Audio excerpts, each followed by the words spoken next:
Pemirsa, lagi-lagi truk besar memakan korban jiwa, yakni pengendara sepeda motor Yamaha Mio Gear nomor polisi BG2783PW tewas di tempat sesudah dilindas truk muatan roti pas melintas di Jalan Soekarno-Hatta, Palembang.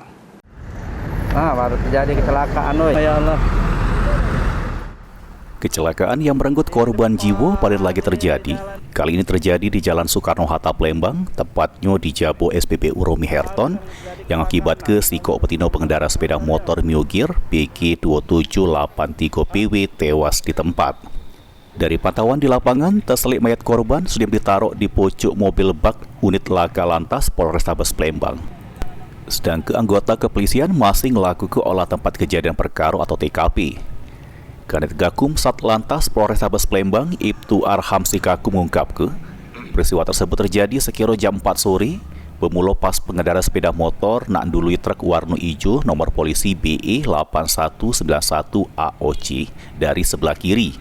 Setiba di TKP nyenggol bagian bodi truk sehingga tercampak yang menyebabkan badannya kelindas truk dan meninggal di tempat. Ini pihaknya masih nyari data identitas korban. Sedangkan untuk sopir truk bersama truknya sudah diamankan guna dilakukan pemeriksaan lebih lanjut.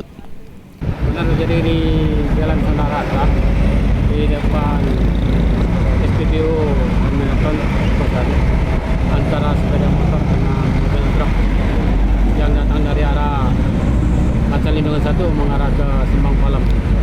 Untuk korban meninggal di tempat kejadian. Korban laki-laki atau perempuan ya? Perempuan masih umur 20 tahunan atau sudah dewasa. sudah dewasa ya? Untuk kronologi kejadian apa nih dugaannya? Untuk sementara motor mengalami dari jalur kiri.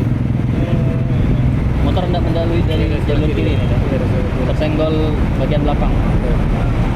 Sementara periksa dari Kapolres untuk penyelidikan. Untuk korban laka lantas sudah dibawa ke Rumah Sakit Muhammad Husin Palembang sembari menunggu pihak keluarganya. Heru Wahyudi, PAL TV.